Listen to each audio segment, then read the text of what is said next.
untuk melihat ini lebih detail ya, untuk memastikan apakah potensi korupsinya atau tidak, dan yang kedua kenapa ini terjadi ngutang begitu besar, saya lebih percaya hari ini kepada BPKP. Saya pikir BPKP lebih tepat dan lebih efektif untuk saat ini untuk bisa melakukan audit itu. Nah, salah satu langkah kalau misalnya DPRK Kota Banda Aceh mau meminta audit BPKP, saya pikir besok BPKP akan masuk. Pengalaman kami selama ini bahwa sektor infrastruktur memang itu sengaja digenjot karena ini adalah wilayah komitmen fee yang sangat besar. Ya, nggak ada orang yang berani menjamin hari ini di Kota Banda Aceh tidak terjadi komitmen fee. Saya pikir nggak ada.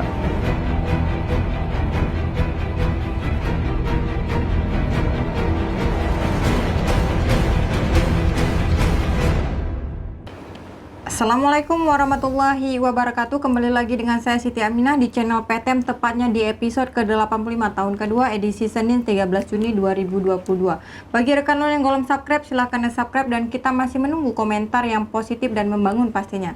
Baik rekan PTM, kita masih membahas mengenai badai ya di pemerintahan Wali Kota Banda Aceh. Nah, badai apa sebenarnya yang terjadi selama 5 tahun kepemimpinan Amin Zainal? Padahal 7 Juli 2022 ini akan berakhir masa jabatan beliau, dan kita dengar ya di tengah-tengah masyarakat kita yang tengah viral, Wali Kota Banda Aceh terhutang 158 miliar. Bagaimana sih sebenarnya penganggarannya dan bagaimana pola manajemen anggaran di Wali Kota Banda Aceh? Kali ini kita angkat tema tentang benarkah di tangan Amin Zainal Banda Aceh darurat keuangan, bersama narasumber kita Bang Alfian, Koordinator Masyarakat Transparansi Aceh MATA. Assalamualaikum Bang Alfian. Waalaikumsalam warahmatullahi wabarakatuh. Bagaimana kabarnya nih Bang? Alhamdulillah baik, sehat. Ini udah kesekian kalinya ke PTM Bang ya kita diskusi. Benar. Tapi ini temanya menarik, lagi hits nih Bang Alfian ya. Benarkah di tangan Amin Zainal Banda Aceh darurat keuangan? Nah, apa problem di Wali Kota Banda Aceh hari ini Bang Alfian? Iya, desas-desus ya yang kami terima sendiri sebenarnya sudah 1 tahun yang lalu ya, bahwa ada kebijakan-kebijakan urusan wajib secara anggaran itu tidak terpenuhi, mulai dari belanja aparatur desa, juga tenaga honor, dan juga anggaran untuk biaya uang kematian yang itu memang diperuntukkan untuk tiap-tiap ketika ada warga Banda Aceh ya meninggal ya, dan itu diterima oleh ahli waris, dan dari bulan ke bulan terus menunggak.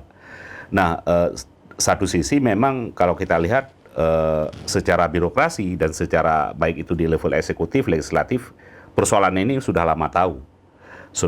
Nah, mencuat yang sangat menjadi trending topik dan itu menjadi pembicaraan publik ketika ada audit resmi yang dilakukan oleh BPK Perwakilan Aceh, yang itu adalah audit rutin yang kebiasaan dilakukan terhadap pemerintah lainnya memang.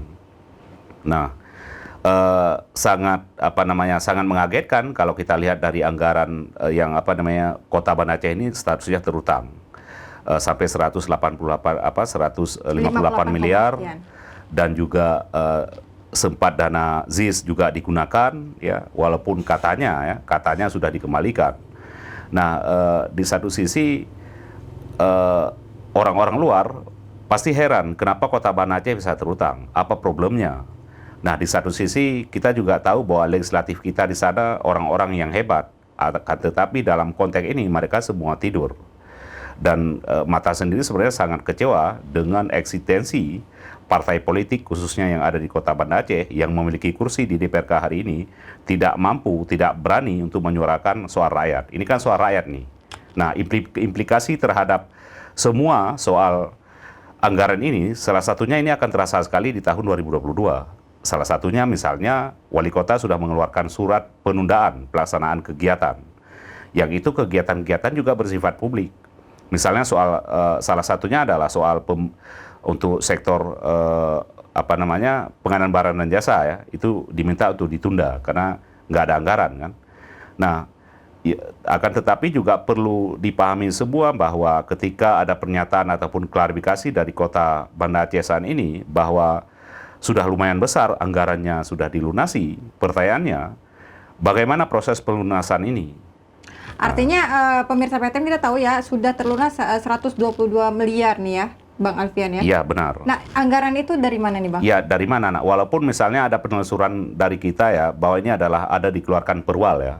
Perwal, sehingga ini tanpa istilahnya sampai paripurna dengan DPR, ini udah dilunasin. Nah, kita ini malah lebih aneh, karena perwal itu bisa digunakan yang pertama dalam kondisi ketika APBD itu tidak ada kesepakatan dengan legislatif. Nah, yang kedua, dalam konteks utang, apalagi ini sampai 158 miliar, wali kota mengeluarkan perwal, dan ini sangat-sangat naif. Karena kenapa? Ini kan ada kebijakan, ada salah tata kelola yang terjadi. Dan satu sisi kita melihat bahwa sampai ini kan eksekutif legislatif ada upaya untuk menutupi ini. Jadi, ya kalau dari cara pandang kami ya jelas ini potensi-potensi terjadi pidana korupsi akan terjadi dalam hal ini. Nah, belum lagi misalnya soal penggunaan dana ZIS, ya. Penggunaan dana ZIS ini saya pikir ini kan harus berbasis syariat. Ya, dan ini sama sekali tidak dibenarkan. Nggak bisa dana ZIS itu kita misalnya berutang, siapapun dia itu, alasan apapun, itu nggak bisa. Karena peruntukan secara kanun saya pikir sudah sangat jelas. Jadi salah satu indikator bahwa kondisi keuangan ataupun kondisi pemerintah Kota Banda Aceh darurat posisi hari ini itu adalah ketika mereka sudah menggunakan dana ZIS untuk menutupi biaya-biaya lainnya. Nah, pertanyaannya kemudian, kemana anggaran ini digunakan? Saya pikir warga Kota Banda Aceh punya kewenangan, punya hak untuk meminta akuntabilitas ini melalui DPR. DPR harus menjelaskan ini. DPRK ya? Ya, karena saya melihat DPR kan ini kan terbuai dengan aspirasi ini, ada dana pokir ya.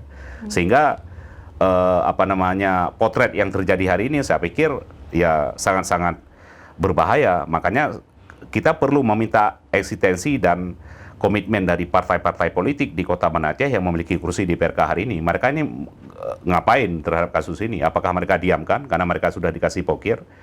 Saya pikir wajah politik Kota Banda Aceh hari ini tidak baik-baik saja, dan ini sangat mencederai rasa keadilan dan proses bukan wajah demokrasi. politik di Banda Aceh, tetapi wajah politik orang DPRK. Anda menilai seperti apa dalam pengawalan anggaran di eksekutif ini, ya, Bang? DPR kan udah saya bilang, DPR hari ini posisinya tidur ya, tidur nggak bergerak. Seharusnya mereka harus menyuarakan, misalnya ya. Oke, poin pertama Anda menyebutkan karena mereka dapat pokir. Iya benar, karena akibat pokir ini terjadi konflik kepentingan. Terjadi konflik kepentingan ya artinya lu aman gua aman, kan itu polanya sekarang. Dan itu bukan hanya terjadi di level Kota Banda Aceh saja. Jadi itu sudah menjadi rahasia umum. Nah, seharusnya DPR kan harus menelusuri ini, kemana kebijakan-kebijakan anggaran yang digunakan oleh Penko, pemerintah kota, sehingga ini terutang. Mereka minimal harus melakukan pansus. Nah, yang kedua, ketika katanya sudah ditutupi ya. Nah, ini anggarannya dari mana? Karena proses pembayaran utang ini kan harus ada kesepakatan dua pihak. Oke, ya melalui paripurna. Kenapa itu terjadi misalnya pembentukan pansus itu di akhir-akhir ini, Bang Alfian? Apakah misalnya sebelumnya dari 2020-2021 DPRK tidak tahu? Nah, saya pikir kan ini kan ada desakan dari publik juga ya. Makanya saya bilang bahwa rakyat biasa saja tahu problem Kota Banda Aceh. Masa DPR yang digaji oleh rakyat hari ini nggak tahu? Saya pikir ini kan lebih nggak rasional lagi cara pandang mereka. Nah, akan tetapi kan sampai hari ini mereka nggak melakukan kerja-kerja konkret. Karena kita tahu apa mandat sih DPR itu. Mereka duduk di situ, apa mandatnya? Bukan ngelola pokir ya. Tapi mandat mereka soal proses pengawasan, penganggaran, dan legislasi. Nah, proses pengawasan ini udah timpang, nggak jalan. Ini menjadi indikator bahwa partai politik yang memiliki kursi di DPRK itu tidak konsisten terhadap rakyat Kota Banda Aceh, terhadap memastikan anggaran Kota Banda Aceh itu normal. Seharusnya itu kewenangan mereka. Makanya saya pikir ini menjadi catatan partai politik yang memiliki kursi juga. Ketua partai di Kota Banda Aceh harus tegur itu orang-orangnya yang di parlemen. Saya pikir jangan tidur, jangan terbuai dengan pokir. Okay. Karena ini menjadi perhatian kita juga dengan kondisi yang sangat-sangat prihatin hari ini.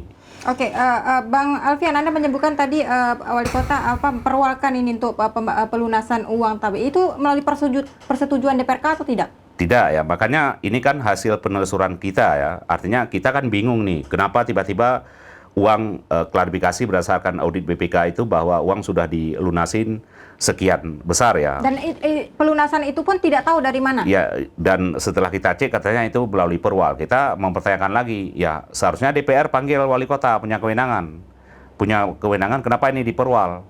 Karena ketika diperwal itu salah satu syaratnya adalah ketika dalam kondisi tidak ada kesepakatan, terutama dalam proses pengesahan APBK, ya, kesepakatan dengan DPR misalnya, itu kepala daerah punya kewenangan untuk melakukan perwal. Nah, yang kedua, ketika memang dalam kondisi keadaan darurat, dalam arti keadaan darurat misalnya bencana alam. Nah, kalau soal hutang ini kan akibat kesalahan kelola.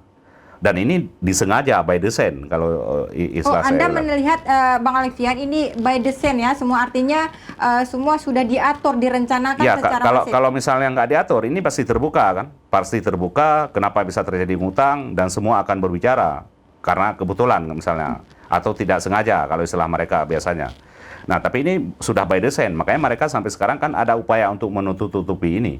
Oke, artinya akan ada penyelewengan soal anggaran ini. Ya, potensi kalau misalnya ini adalah cenderung ditutup, potensi tindak pidana korupsinya jelas ada. Kalau ini cenderung ditutup, makanya saya pikir ya BPK ya setelah melakukan audit ini tidak cukup di sana, tapi mereka juga punya kewenangan untuk memastikan terhadap uang yang sudah dilunaskan ini. Nah, bagaimana mekanisme dan sumbernya dari mana? Nah, misalnya di tahun 2022 ini misalnya ya, dalam APBK Kota Banda Aceh, itu proses pembayaran utang yang sisa ini tidak lumayan besar. Saya pikir ya sekitar 5 miliar ya. Tapi bagaimana sisa yang sisa misalnya apalagi dengan kondisi kepemimpinan wali kota ini bulan terakhir ya. Oke, bulan 7 ya, ya. tanggal 7. Ya.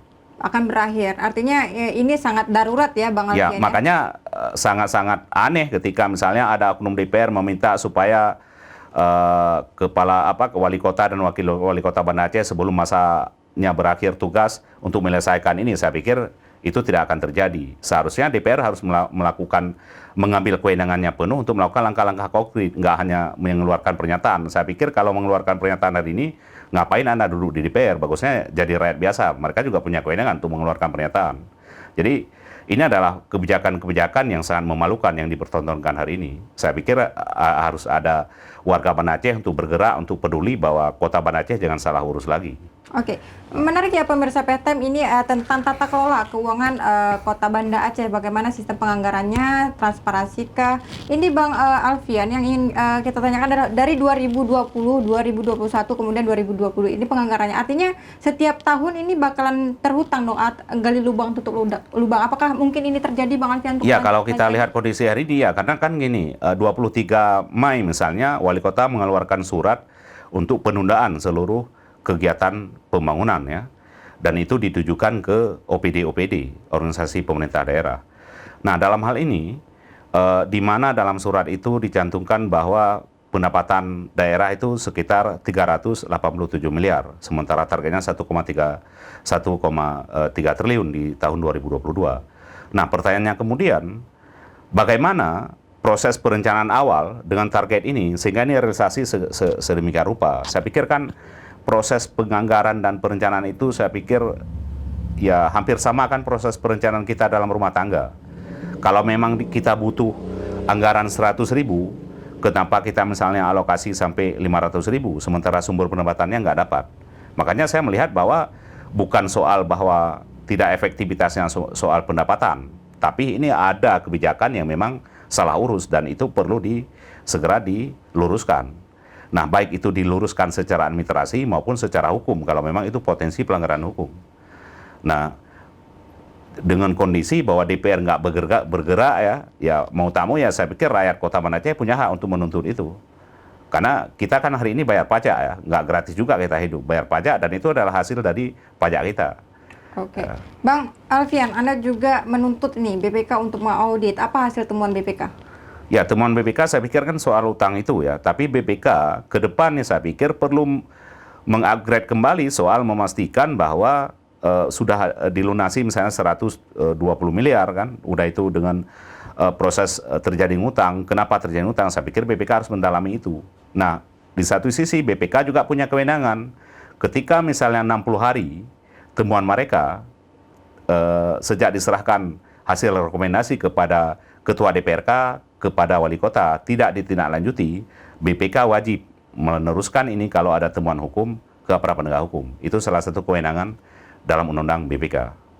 Nah, saya pikir publik ini akan mengawal, akan mempertanyakan juga BPK. Jadi tidak hanya sekedar audit ya, tidak hanya sekedar audit atau sekedar obral WTP. Saya pikir itu tidak cukup.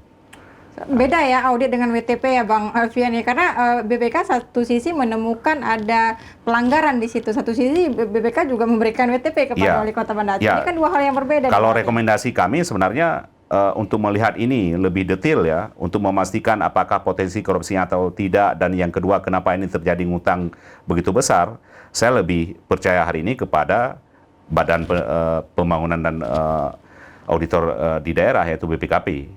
Saya pikir BPKP lebih tepat dan lebih efektif untuk saat ini untuk bisa melakukan audit itu.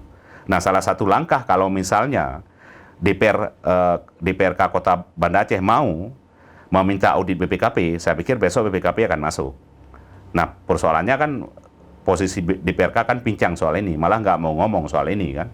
Karena apalagi ya Pokir 2022 mereka kan ini lagi sibuk-sibuk eksekusi itu. Dan jumlahnya sangat fantastis ya, ya benar. Itu ya Bang. Itu artinya mungkin banyak DPRK yang diam hari ini dan juga bersuara di penghujung karena memang banyak terima pokernya. Nah, ini menarik sekali Bang Alfian ya. Kalau kita menganalisis nih, karena di situ kita ngelihat di penghujung DPRK, kemudian BPK, media juga menghujat nih Pak Wali Kota. Ini ada kesalahan apa? Apakah Pak Wali Kota memang tidak becus sama sekali dalam mengelola anggaran?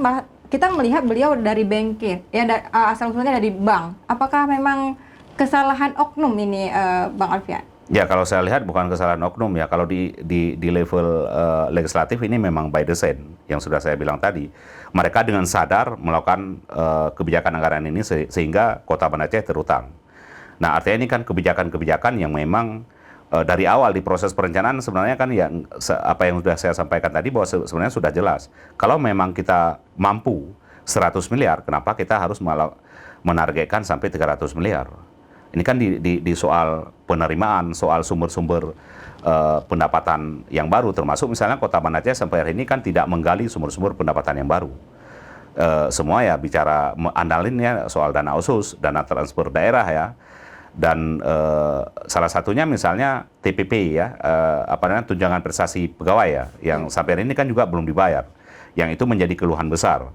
Makanya status Kota Banda Aceh kalau istilah cara pandang kami secara nomenklatur anggaran, ya statusnya ini darurat, tidak biasa-biasa saja. Tapi darurat ya Bang ya? Ya dalam kondisi yang sangat luar biasa. Makanya pertanyaan saya, kenapa DPR sampai ini masih tidur?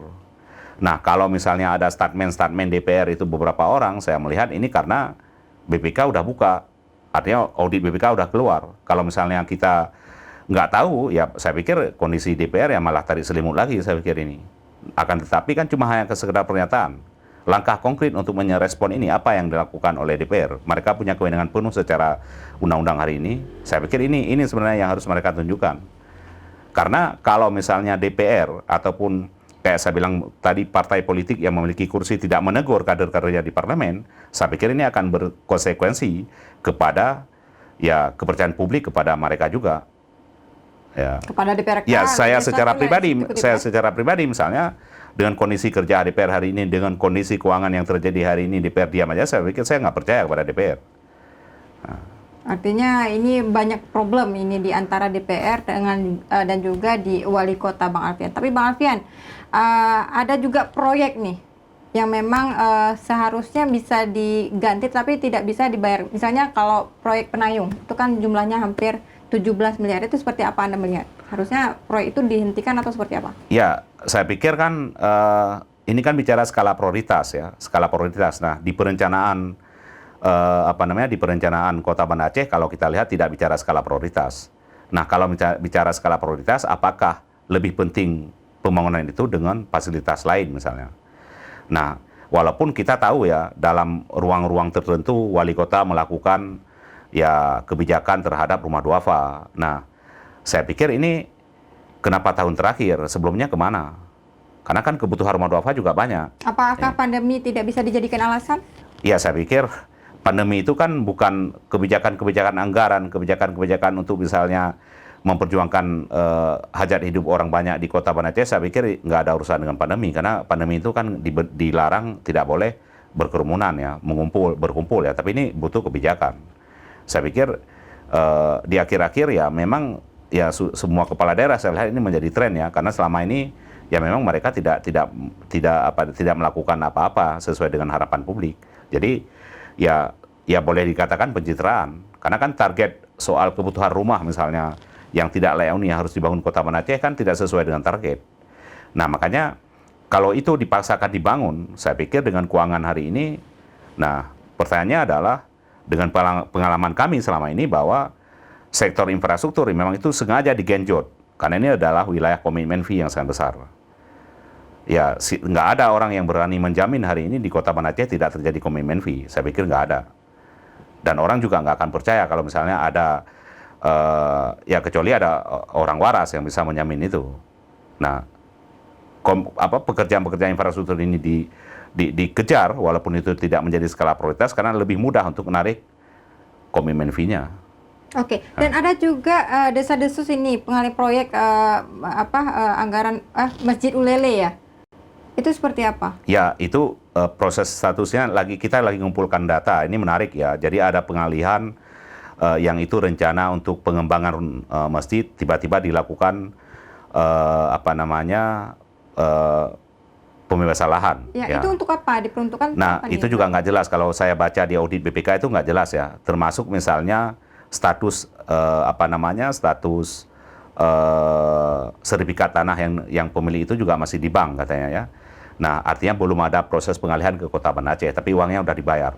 Dalam pembebasan lahan, patut diduga dengan pengalaman temuan-temuan mata selama ini, itu potensi tindak pidana korupsi. Modusnya begini. Nah, saya sebagai kepala daerah, saya akan cari orang-orang pemodal yang saya percaya, tolong beli tanah di daerah sana dengan harga yang murah dan dijual ke negara dengan harga yang tinggi. Saya akan dapat jatah itu, saya akan dapat fee, dan itu korupsi. Apalagi yang perlu dipahami bahwa tanah itu saya dengar sangat mahal harganya, dengan kondisi letak lahannya sangat mahal. Yang kedua, tidak ada peruntukannya. Nah, ini salah satu contoh yang bukan skala prioritas. Kenapa ini dipaksakan? Jadi, salah satu harapan kita, Kejati Aceh perlu menelusuri ini, perlu masuk, harus berani saya pikir. Kalau misalnya Kejati nggak berani, karena ini audit BPK ya, audit BPK sudah sangat gamblang menjelaskan, saya pikir ini bukan delik aduan, ya Kejati harus mengambil alih, apalagi ini sudah menjadi atensi publik hari ini. Baik, terima kasih Bang Alfian, ini sangat menarik. Tapi apa yang ingin Anda sampaikan ini kepada pemerintah Kota Banda Aceh, DPRK, dan juga masyarakat terkait tentang tidak adanya transparansi, saya melihat di sini Bang Alfian ya, soal pengelolaan keuangan, dan juga mungkin wali kota tidak mempedomani ini undang-undang yang memang regulasi soal keuangan sehingga kebobolan nih 158M terhutang. Silakan Bang Alfian. Ya, sebenarnya dalam kondisi kepala daerah Kota Banda Aceh yang tinggal 1 bulan lagi berakhir, kalau saya secara pribadi ya jujur nggak bisa berharap banyak lagi. Tapi yang paling penting, perlu dipastikan bahwa kebijakan-kebijakan yang potensi terjadi hutang yang sudah sangat besar, dan mekanisme juga pelunasan yang juga sudah dilakukan, itu perlu dipastikan terjadi pidana korupsi atau tidak. Nah, saya pikir aparat penegak hukum ini mudah bisa masuk untuk melihat ini, untuk memastikan ini. Jadi bukan hanya sekedar bahwa kita melihat Pengku sudah melunasi hutang. Saya pikir nggak selesai begitu.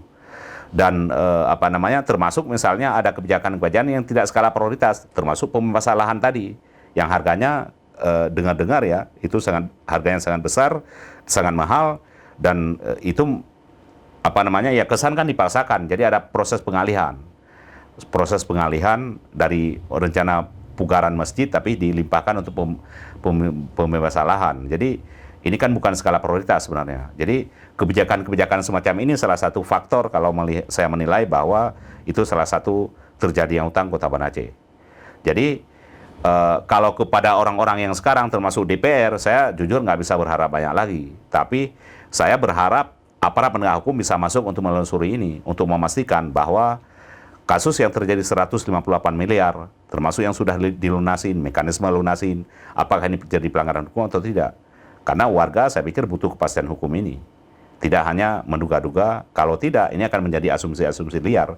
Dan ini juga akan berimplikasi besar kepada wali kota, walaupun nanti selesai tugasnya, kepada wakil wali kota, termasuk kepada DPR. Nah. Baik, terima kasih Bang Alfian atas waktunya. Tentu pemirsa PTM di rumah sudah tercerdaskan ya mengenai bagaimana sebenarnya tatanan kelola anggaran di Wali Kota Banda Aceh. Tentu kita berharap ya kepada Wali Kota Banda Aceh tidak dininabubukkan dengan piagam-piagam penghargaan, tetapi juga harus realistis dan transparansi soal anggaran agar badai yang memang hari ini menimpa wali kota segera berlalu gitu. Jadi pemirsa PTM yang di rumah, tonton terus channel kita di setiap Senin dan Kamis pukul 10 pagi. Jangan lupa like, share, and subscribe. Saya Siti Aminah mohon undur diri. Assalamualaikum warahmatullahi wabarakatuh.